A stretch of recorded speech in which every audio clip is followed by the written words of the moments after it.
Pastor, o senhor me surpreendeu aqui quando o senhor disse que se identifica de todos os personagens da Bíblia com Josias. Eu achei que o senhor ia falar que se identificava com Paulo, né? A maioria dos mestres no Brasil gosta muito de Paulo e das cartas paulinas. Por que será? Paulo é tão A importante maioria de quem? Como que é? A maioria dos mestres no Brasil, né? Ele se identifica com Paulo Não, e as cartas paulinas, porque né? Paulo, metade dos livros do Novo Testamento foram escritos por Paulo, né? Embora são livros pequenos, mas não, acho que Lucas escreveu muito mais que Paulo, mas no Evangelho, mas você tem o arcabouço doutrinário do cristianismo é paulino, né? Então você tem Romanos, por exemplo. Pelo amor de Deus, a carta aos Romanos é uma catedral doutrinária, né? Então você tem ali a graça, a queda, a redenção, tal. Coríntios 15, o tema da ressurreição. Então, não tem como Paulo não tem condição nenhuma de ser ignorado, né, dentro do cristianismo. Então, ele é a pessoa que Deus usou na doutrina, com certeza. As cartas de Paulo regem as doutrinas da nossa fé hoje, né? Você pega ali Romanos, por exemplo, tem a doutrina da graça, soteriologia está ali, né? Da redenção, da justificação pela fé e tal. Então, sim, não somente as cartas de Paulo, você tem outras epístolas, você tem Pedro, você tem João e tal, mas, não sei, Paulo tem uma pegada mais didática, né? Falando mais diretamente sobre esses temas, então eu entendo que é mais interessante, doutrinariamente falando, os textos paulinos. Mas o senhor sabe que os judeus não acreditam na existência de Paulo. Eles pensam que Paulo for apenas um personagem criado por Roma, né? Mas é difícil sustentar isso quando você tem documentação. Você tem, por exemplo, os pais da igreja mencionando Paulo o tempo todo. Você tem Eusébio, você tem Justino, você tem, enfim. Não, mas eu estou falando dos judeus, mas os judeus mas esses caras não Jesus, são, né? Não, então, mas esses caras que eu estou falando não são de Roma. São judeus? Não são judeus, mas eles são do Império Grego da época. Na verdade, o Império era romano, mas do mundo de fala grega. Eles não eram judeus. Eles também não eram católicos. Entende? Então, é difícil ignorar a existência de um personagem como Paulo. Você tem muito material. Então, depois de Jesus, a gente pode usar essa expressão aqui, entre aspas, depois de Jesus, Paulo foi o cara, porque é através dele que o evangelho chegou até os gentios, né? A graça chegou até os gentios. Olha, a explosão do evangelho para o mundo gentil veio através da segunda igreja, que é a igreja de Antioquia. A igreja de Antioquia não é paulina, embora quando a igreja de Antioquia começa, em Atos capítulo 11, sai uma espécie de... como é que eu vou falar? Sei lá, de padrão de qualidade, controle de qualidade. Deixa eu explicar. O pessoal chegou a notícia que lá em Antioquia estavam falando de Jesus e virou uma igreja. O colégio apostólico se reuniu e enviou Pedro lá em Antioquia, com a finalidade clara na Bíblia de falar assim: vai lá, descobre lá se o evangelho que chegou lá é o mesmo que saiu daqui. Vai lá ver do que esses caras estão falando. Vê se isso é a igreja mesmo. E aí Paulo chega lá, se alegra com os irmãos e tal, não sei o quê. E depois o Barnabé assume essa igreja. E o Barnabé, ao assumir a igreja de Antioquia, ele vai lá em Tarso e busca Saulo, que era convertido há alguns anos, e o Paulo vai para Antioquia. Então, a partir de Antioquia, o evangelho alcança os gentios. Mas o Paulo não é o gerador, assim, entende? Ele também chega lá convidado por Barnabé. E depois o Espírito Santo, no capítulo 13, seleciona Barnabé e Saulo para se tornar os primeiros missionários. E esses missionários é que vão levar essa palavra. Mas por que Paulo é conhecido como o apóstolo dos gentios? Porque os judeus, quando ele chega em Corinto, ele começa... Isso é Atos 18. Quando ele chega em Corinto, ele começa a pregar na sinagoga. Então ele está falando para judeus. E lá na sinagoga, o pessoal não gostou muito da ideia, da história que Paulo estava falando e tal, não sei o quê.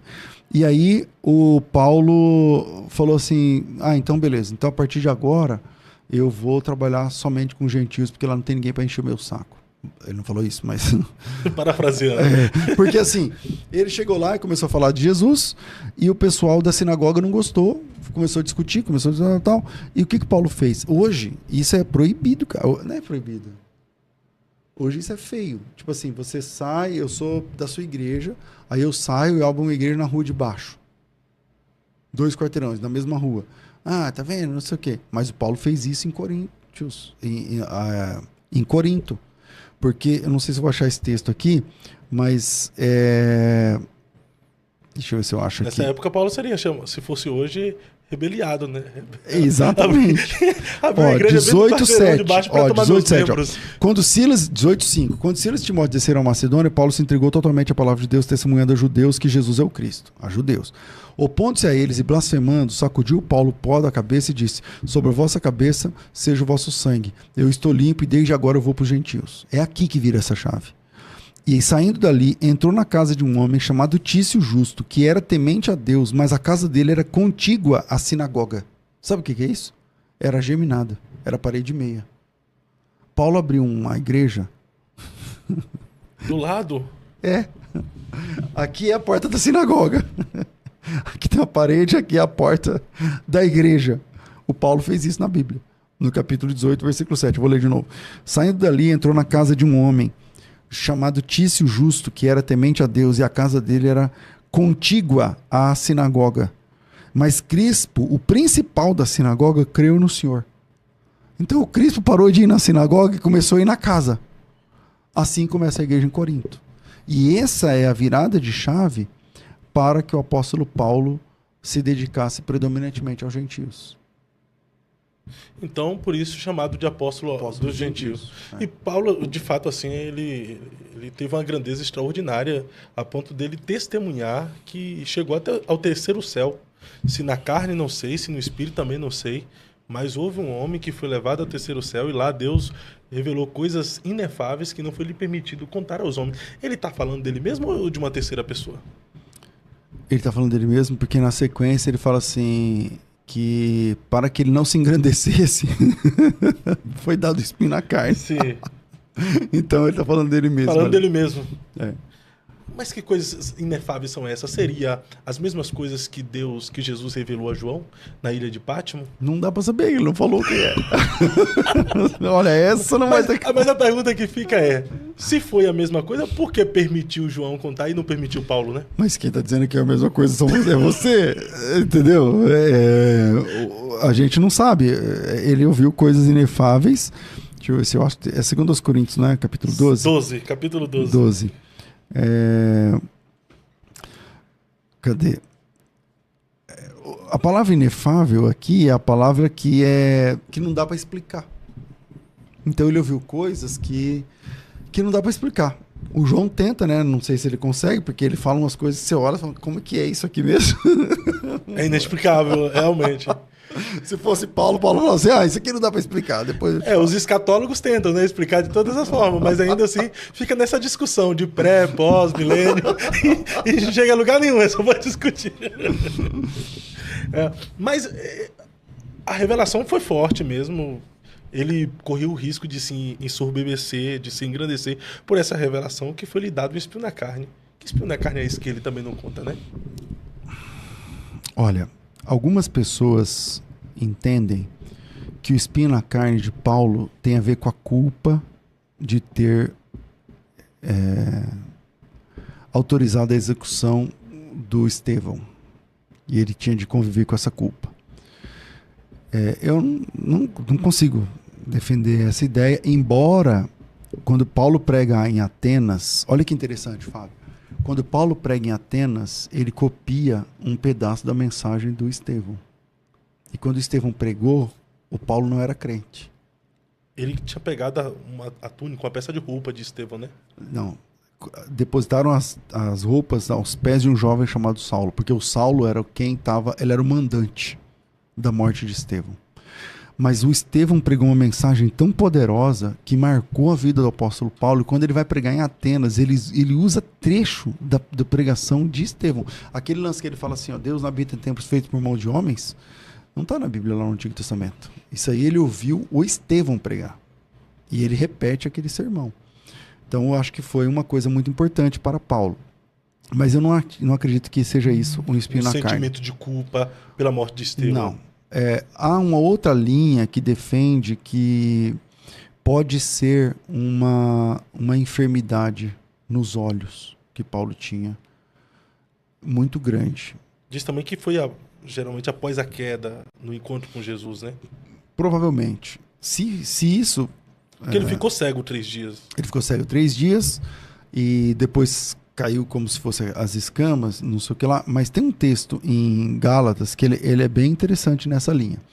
Ele fala o seguinte, acho que é Gálatas 4:7. Ele fala assim, ó. Peraí, acho que eu errei o texto. Não é 4:7, não. É no capítulo 4. Ele fala o seguinte, que a enfermidade dele era uma enfermidade, parece que muito, muito complicada, nojenta, tipo assim, que se possível fosse, os Gálatas teriam arrancado os olhos deles para dar para Paulo. Eu vi já esse texto. Na minha cabeça, no capítulo 4. Gálatas 4:14. Obrigado. Vamos lá. Primeiro versículo 13, ó. Vós bem sabeis que vos preguei o evangelho a primeira vez por causa de uma enfermidade física. Então, a primeira revelação aqui, a igreja chegou na Galácia por conta de uma doença de Paulo. Vai entender. E Galácia não é uma cidade, né? Galácia é uma região. Versículo 14, pois que a minha enfermidade na carne vos fosse uma tentação, contudo não me revelaste desprezo nem desgosto, mas me recebeste como anjo de Deus, como o próprio Cristo. Que é efeito da vossa exultação, pois dou testemunho que, se possível for, eu teria arrancado os vossos próprios olhos para me dar. Parece que a enfermidade de Paulo, nesse texto aqui, tem alguma coisa a ver com os olhos, e essa enfermidade era de uma foto meio nojenta, alguma coisa assim, que é o que ele diz aqui. Era exposto. Não, que ele fala assim, vocês me receberam, ó, posto que a minha enfermidade na carne vos foi uma tentação, contudo não me revelasse desprezo nem desgosto. Quer dizer, a enfermidade era para gerar desprezo, desgosto. E é interessante que a palavra desgosto aqui é nojo, é repugnar. Aqui eu tenho uma tradução aqui na nova versão, desdém. Vocês não zombaram. E aí... Não fizeram caso da minha doença. Né? Bom, enfim, ele usa aqui a palavra tentação, né, que é um problema, tal, mas vocês não tiveram desgosto, tal, e essa palavra, ela é uma palavra no texto grego que ela só aparece aqui, nesse texto, mas tem a ver com, tipo, você olhar e ter nojo, alguma coisa assim. Aí, na sequência, ele fala o seguinte, mas vocês me receberam como anjo de Deus, e eu dou testemunho que, se fosse possível, vocês tinham arrancado os olhos de vocês para me dar. Então parece que essa enfermidade era meio, ou tinha secreção. Por exemplo, você vai ver que Paulo tinha lenços e aventais. Por que ele tinha lenços e aventais? Parece que tem a ver com esse esquema aí. Entendeu? Ficar limpando. Alguma coisa assim. Uma outra dica sobre isso, eu não sei se eu vou achar aqui, mas na verdade tem bastante textos, não vai ser difícil achar, não. Não é um texto só. Mas o apóstolo Paulo, ele fala em várias cartas que, segundo aos Tessalonicenses 3,17, ele fala assim, ó, esta saudação é do meu próprio punho, este é o meu sinal em cada epístola, é assim que eu escrevo. Significa que Paulo não escrevia as cartas, ele só assinava as cartas. Então, parece, se ele tem um problema na vista. E aí Colossenses 4,18, essa saudação é do meu próprio punho. Quando ele escreve, por exemplo, em Gálatas, ele fala assim, eu escrevo para vocês com letras grandes. O que significa letras grandes? Parece que tem algum problema para escrever. Quem escreveu Romanos foi um cara chamado Tércio, e não Paulo. Então, todas essas informações na Bíblia reúnem condições para mostrar que Paulo tinha algum tipo de enfermidade nos olhos, que era um problema, que tinha secreção, era um problema. Agora, isso é um espinho na carne? Alguns dizem que sim. Outros dizem que não. Como a Bíblia não diz exatamente o que é, se eu tivesse muita ficha para apostar, talvez eu apostaria numa enfermidade física. Mas há quem diga também que ele era muito feio, né? 1,5 m, tinha esse problema nas Mas quem vistas. tem 1,5 m é feio? Não. Não, que é só um dos motivos. Olha a baixofobia aí. É só um dos motivos. 1,5 m, disse que tinha esse problema na vista, andava meio manco. Né? Meu Deus, onde vocês arrumaram esse negócio? Ele era manco. Não, devido à queda dele, que o pessoal comendo, disse que andava meio mancando, certo. Tinha problema na vista. Disse que ele era meio zoadinho. É pode ser também, eu sou muito feio e tenho espinho na carne. Só que tem uma teoria também que ele tinha sido casado, não tem essa teoria? Tem, mas lá no texto, quando ele fala do espinho na carne, ele fala também, a saber, um mensageiro de Satanás para me esbofetear, para que não me ensoberbecesse das minhas grandezas. E para que não me ensoberbecesse com a grandeza das revelações, foi-me posto um espinho na carne, um mensageiro de Satanás a me esbofetear, a fim de que eu não me exalte. Então, quem fala que esse mensageiro de Satanás é um demônio? Ok, mas também pode ser a culpa. Também pode ser, enfim... Não dá pra fechar, eu não fecho questão sobre isso. Tá, mas quem colocou o espinho na carne dele? Eu até discuti com Deus. o pastor Técio. Pastor Técio não, pastor Tassos. Eu disse que foi Deus. Tassos disse que foi Satanás que colocou.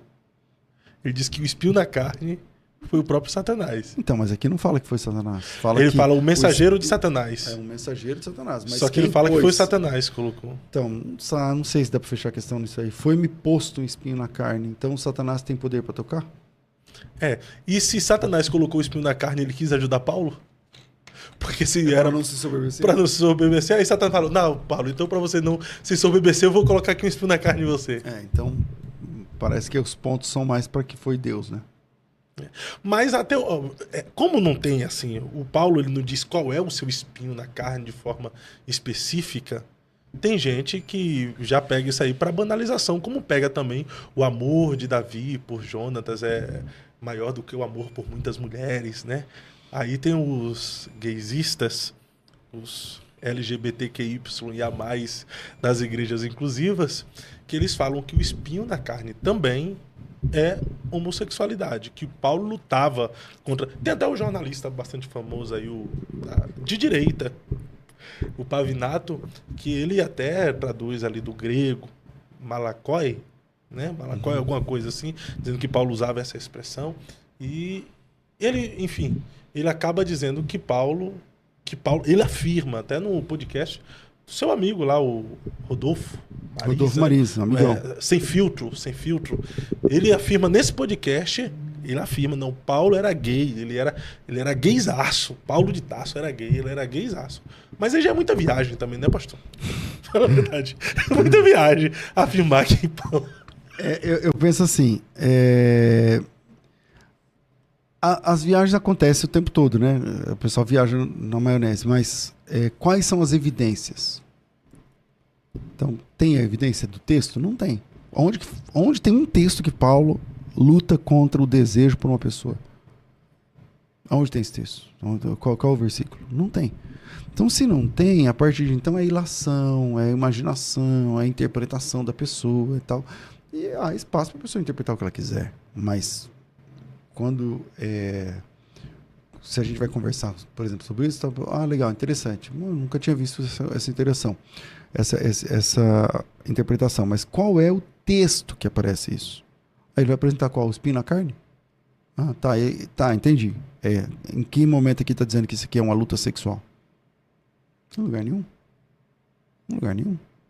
Então, eu não consigo ver base, nem nesse aqui, no caso, nem no caso de... Pensa Davi e Jonatas. O Davi é casado com a irmã do Jonatas. Eles são cunhados. O Jonatas é o pai do Mefibosete. Ele é casado.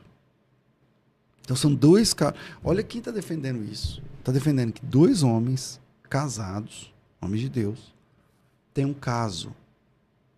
Então eles não são só gays, eles são adúlteros. Entende? Eles são adúlteros. Então veja para defender essa ideia, eles vão acusar personagens bíblicos. E eu vou dizer uma coisa, cara. O Davi pode ter muito, sei lá, muita coisa, mas parece que o Davi gostava mesmo era de mulher na Bíblia. Você tá entendendo? Quando você lê a história do Davi, parece que ele gostava mesmo de mulher. Eu nunca vi o Davi na Bíblia, já li a Bíblia algumas vezes. Aonde que você tem algum tipo de... Só porque ele diz assim, o amor que o Jonas tem, a aliança que eles têm um com o outro, é superior ao amor das mulheres. Então, se é superior ao amor das mulheres, quer dizer, eles querem colocar então é gay. Não, é justamente o contrário. É superior ao amor erótico. Não tem nada de erotismo aqui. É isso que ele está falando no texto. Entende? Geralmente as pessoas usam esses textos, essas teorias, para defender suas práticas. O Pavinato é um baita de jornalista, eu acompanho muito ele em suas falas, até em entrevistas, mas foi uma viagem dele ter colocado Paulo de Tarso, e ele fala ainda que chegou a essa teoria devido aos estudos que ele teve, em um momento de depressão que ele passou e tal, e ele estudou o grego koiné e pegou algumas falas de Paulo no grego que levou ele até essa conclusão, e ele afirma de forma categórica que Paulo era homossexual, mas eu acredito que nós estamos vivendo um tempo de deturpação da palavra de Deus, né? As pessoas estão a fim de deturpar. É por isso que está o aumento das igrejas inclusivas, né? Eu vejo, cara, que algumas pessoas querem deturpar, é verdade, mas eu acho mais... Também muita coisa, muito do que acontece, não é nem que a pessoa quer deturpar, ela está enxergando uma coisa que ninguém está enxergando ali no texto, e ela quer se validar. Eu não sei se é o caso desse, eu não assisti esse debate. É debate? Não sei. Não, é um podcast. Eu não assisti. Eu vi um pedacinho do corte, mas não assisti. Então, não sei exatamente o que ele estava falando ali. Mas o que eu acho é que muitas pessoas querem validação. Se aconteceu isso aqui, então é um indício. Então vamos validar. Mas é difícil, né? Porque na Bíblia não tem essa validação.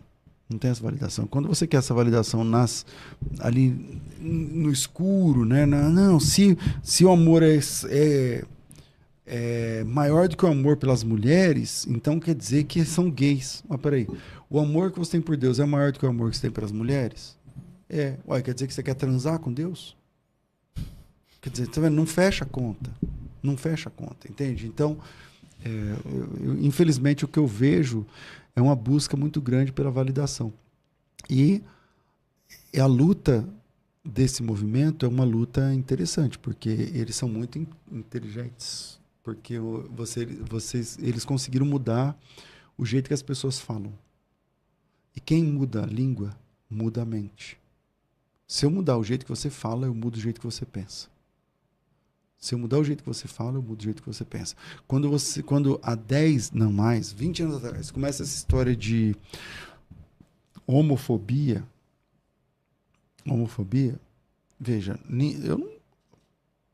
pode ser que tenha, né? Mas a maioria dos cristãos não são homofóbicos, são contra o relacionamento de dois homens ou duas mulheres. A prática até, a prática, mas não tem fobia na jogada.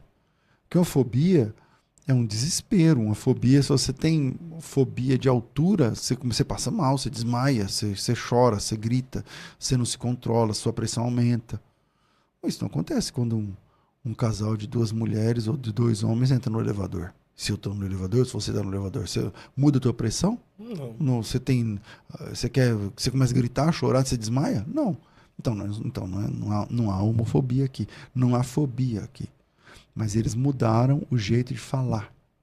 Agora, se você não concordar, você é um homofóbico. E quando você muda a fala de um povo, você muda a mente de um povo.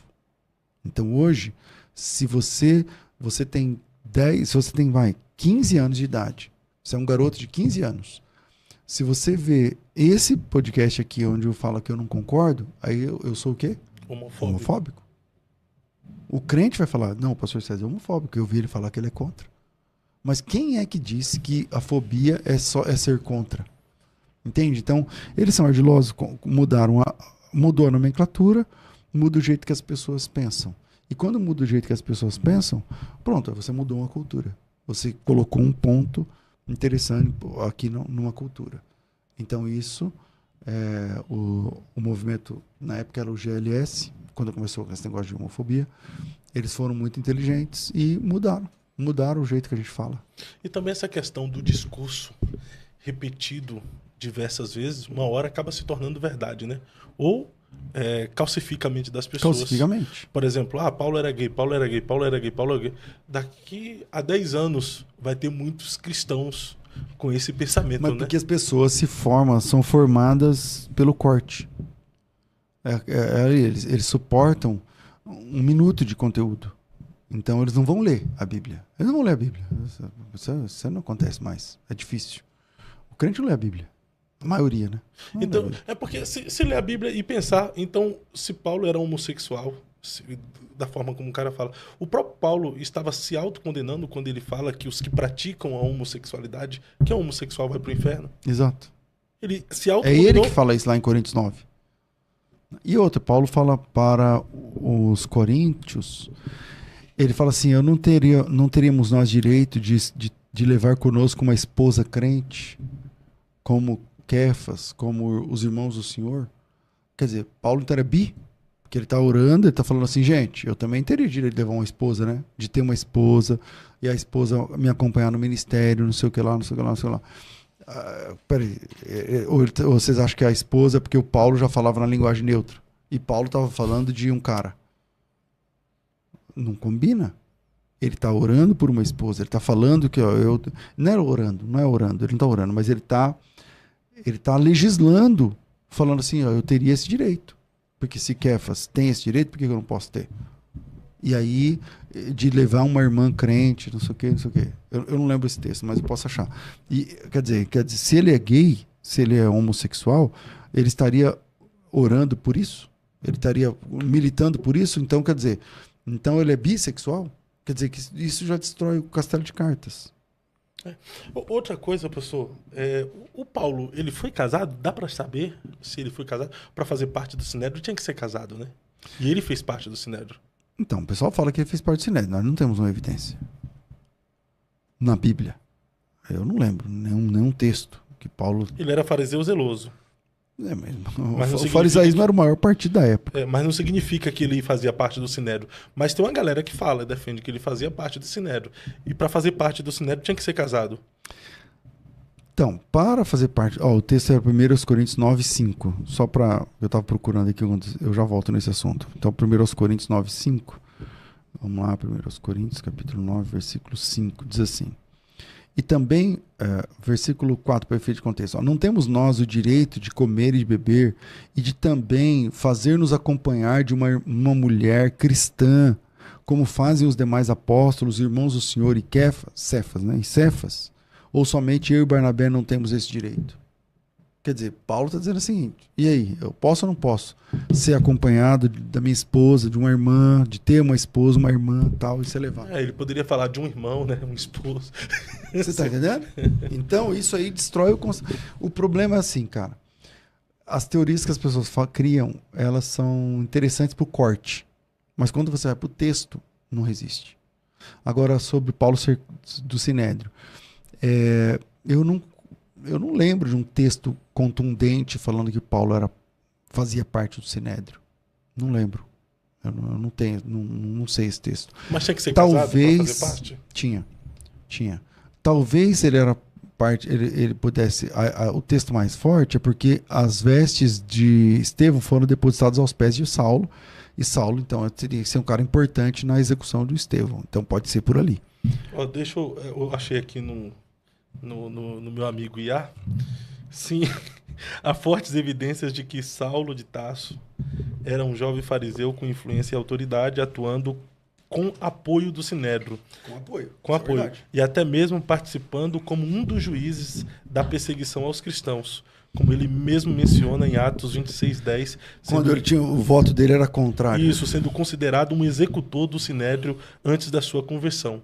Esse texto do 26, ele fala assim, quando ele ia quando havia um julgamento, o voto dele era pela morte dos cristãos, né? Isso é verdade. Então talvez... se ele tinha o direito de voto, ele fazia parte. Talvez seja esse o texto mais forte. Eu estava pensando no texto no outro texto que eu apresentei, mas acho que esse é mais forte. Ponto para direito de voto? Ponto para IA. É por isso que o pastor Elias Soares, ele não está aceitando debate mais se a pessoa levar o computador para ficar vendo a IA na hora. Ah, não? Porque agora tem a IA, né? Ele fala que fica com... Ele fala, eu não estou debatendo com a pessoa, estou debatendo com a IA. Boa. Mas então, se ele tinha o direito de voto, ele fazia parte. E para fazer parte tinha que ser casado. Aí tem teoria que diz que Paulo era casado, a esposa não aceitou a conversão dele e o abandonou. Então, mas aí é o que eu chamo de hermenêutica Thundercats, né? Quando o cara tem a visão além do alcance. Até o momento de ele pode ter feito parte do Sinédrio?